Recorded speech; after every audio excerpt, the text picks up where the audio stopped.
दक्षिण मध्य मुंबईच्या वतीने केंद्रीय मंत्री रामदास आठवले साहेबांचा नागरी सत्कार जल्लोषात साजरा करणार संजय डोळसे दक्षिण मध्य मुंबई जिल्हा अध्यक्ष यांनी केली घोषणा।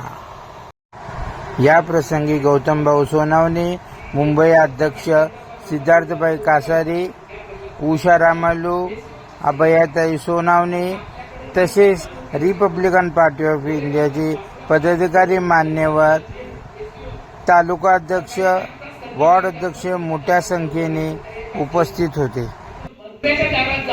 त्याची किंमत नाही, गणगणकीत मुलगी डाग मारतो तुम्हाला मंत्री सुद्धा विचारत नाही तर तुम्ही कुठून आला, ती चुकी सुद्धा आमचीच आहे हे मी आज कबूल करते की आला गेला जा आला गेला जा ते बंद झालं ना तेव्हा लोकांना किंमत कळेल की आम्हाला 4-4 तास दुसऱ्या लोकांकडे उभं राहावं लागतं। हे म्हणायला काही हरकत नाही। आज कोणी किती मोठा म्हणला काही म्हणला तर जगण्यात एकमेव साधन आपलं जर कोणी असेल तर ते रामदासजी आठवले साहेब आणि यांच्यात आपण नावावर आपण आज पण जगत आहोत आणि उद्याही जगणार आहोत की भविष्यामध्ये। आणि खरं तर अशा नेत्याचा 10 वर्ष पूर्ण झाल्यानंतर त्याचा जाहीर सत्कार यशवंतरावमध्ये आपण ठेवलाय 14 तारखेला मुंबईच्या वतीने आणि त्याची पूर्ण तयारी बैठक आज दक्षिण मध्य मुंबई जिल्ह्याच्या वतीने ठेवण्यात आली आहे। खऱ्या अर्थाने सर्व तालुकाध्यक्ष बरखास्त झाले पण हे तात्पुरते स्वरूपाचे आहे। हे मुंबई अध्यक्षांमध्ये चर्चा पण झाली आहे, त्यानंतर आपण जर विचार करूया पण ह्या विषयावरती पण जायचं नाही।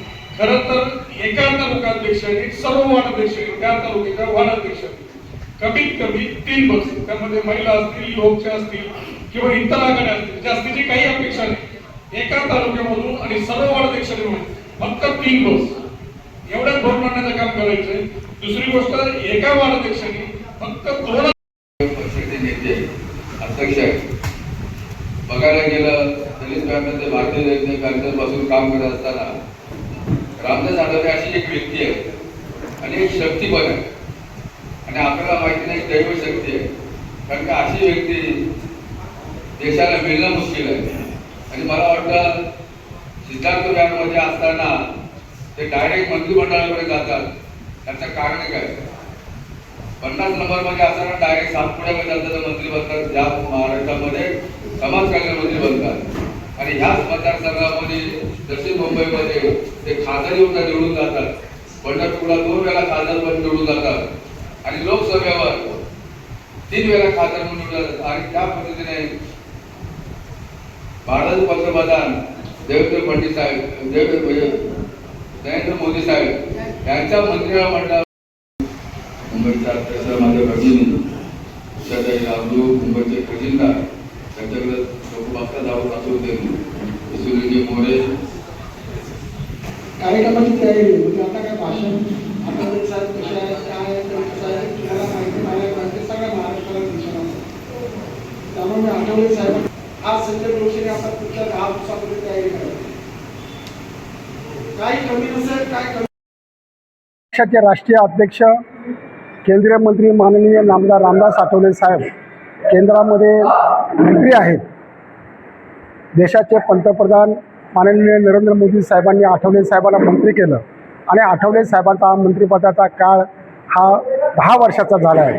त्या जुलै महिन्यामध्ये आठवले साहेबांना 10 वर्ष पूर्ण झाले मंत्री होऊन आणि हा एक आनंदाचा क्षण आमच्यासाठी आहे की आठवले साहेबांसारखा रिपब्लिकन पक्षाचा नेता एकही खासदार एकही आमदार नसताना या देशाच्या केंद्रीय मंत्रिमंडळामध्ये मंत्री म्हणून काम करत आहे आणि अनेक वर्ष या मंत्रिपदाच्या काळामध्ये गोरगरिबाची सेवा करत आहेत आणि संपूर्ण देश रिपब्लिकन पक्ष हा संपूर्ण देशभर वाढवत आहेत। अशा या नेत्याचा सत्कार मुंबई प्रदेश रिपब्लिकन पक्षाच्या वतीने एक नागरी सत्कार दिनांक 14 ऑगस्टला दुपारी 4 वाजता यशवंतराव चव्हाण प्रतिष्ठान या ठिकाणी आयोजित केलेला आहे। आणि या कार्यक्रमाची तयारी घेण्यासाठी आज उत्तर मध्य मुंबई जिल्ह्याचे अध्यक्ष संजय डोळसे यांच्या अध्यक्षतेखाली आज या जिल्ह्यातील कार्यकर्त्यांची एक बैठक या कार्यक्रमाच्या तयारीसाठी आयोजित केलेली आहे। आम्ही सगळेजण या बैठकीच्या तयारीसाठी कार्यकर्त्यांना आम्ही येऊन सगळ्यांनी मार्गदर्शन केलेलं आहे आणि निश्चितपणे आठवले साहेबांचा हा सत्कार 14 ऑगस्टला यशवंतराव चव्हाण प्रतिष्ठान या ठिकाणी दुपारी 4 वाजता रिपब्लिकन पक्षाच्या वतीने दणदणीत साजरा केला जाईल आणि रिपब्लिकन पक्षाच्या नेत्याला निश्चितपणे रिपब्लिकन पक्षाचे कार्यकर्ते खऱ्या अर्थाने मानवंदना देतील अशी आम्हाला अपेक्षा आहे। कार्यक्रमामध्ये प्रगती उपस्थिती असणारे आणि लोकांना आव्हान काय करायचं? या नागरी सत्काराला रिपब्लिकन पक्षाचे नेते केंद्रीय मंत्री नामदार आठवले साहेबांच्या या नागरी सत्काराला आम्ही या महाराष्ट्राचे मुख्यमंत्री माननीय नामदार देवेंद्र फडणवीस साहेबांना निमंत्रित केलेलं आहे. त्याचबरोबर महाराष्ट्राचे उपमुख्यमंत्री एकनाथ शिंदे साहेबांना निमंत्रित केलेलं आहे. महाराष्ट्राच्या दुसऱ्या उपमुख्यमंत्री सुनेत्राताई पवार यांना निमंत्रित केलेलं आहे. मुंबईचे दोन्ही पालकमंत्री आणि म्हणजे आशिष शेलार साहेब, मोडा साहेब, त्याचबरोबर समाज कल्याण मंत्री संजय क्षीरसागर साहेब आहेत आणि विधानसभेचे अध्यक्ष नार्वेकर साहेब आणि अण्णासाहेब बनसोडे उपाध्यक्ष यांनासुद्धा या सत्काराच्या कार्यक्रमासाठी आम्ही निमंत्रित केले आहे. आणि हा सत्कार निश्चितपणे दणदणीत होईल आणि रिपब्लिकन पक्षाचे कार्यकर्ते प्रचंड संख्येने या ठिकाणी यशवंतराव चव्हाण प्रतिष्ठान या ठिकाणी उपस्थित राहतील. इंडिया नेते रामदासजी आठवले साहेब संघर्ष नायक केंद्रामध्ये गेली 10 वर्षे सातत्याने मंत्री आहेत आणि खरं जर बघायला गेलं तर आपले डॉक्टर बाबासाहेबांच्या नंतर बाबासाहेबांचे खरे वारसदार नेते रामदासजी आठवले साहेब यांचा 14 ऑगस्टला यशवंतराव चव्हाण प्रतिष्ठान या ठिकाणी जाहीर नागरिक सत्कार ठेवला आहे. आणि आज पूर्वतयारी म्हणून दक्षिण मध्य मुंबई जिल्ह्याच्या वतीने पूर्वतयारी बैठक घेतली. लोकांमध्ये कार्यकर्त्यांमध्ये असा उत्साह मी पहिल्यांदाच बघितलेला आहे आणि धूमधडाक्यामध्ये नेते रामदासजी आठवले साहेब यांचा जाहीर नागरिक सत्कार दक्षिण मुंबईमधून वाजत गाजत केला जाईल एवढं या ठिकाणी मी सांगू शकतो. पहिल्या देखील ज्यावेळेस मंत्रिपद झाल्याच्यानंतर सत्काराचा मान आपल्याकडे होता आणि ह्यावेळेस अशी विशेष काय तयारी झालेली आहे? हे मी माझं भाग्य समजतो की दक्षिण मध्य मुंबईचा जिल्हा अध्यक्ष म्हणून की तिसऱ्यांदा राज्यसभेवरती नेते रामदासजी आठवले साहेबांची वर्णी लागली त्यावेळेस त्यांचा सत्कार करण्याचा मानसुद्धा दक्षिण मध्य मुंबईला आणि संजय डोळशेला मिळाला. हे खरंच तर मी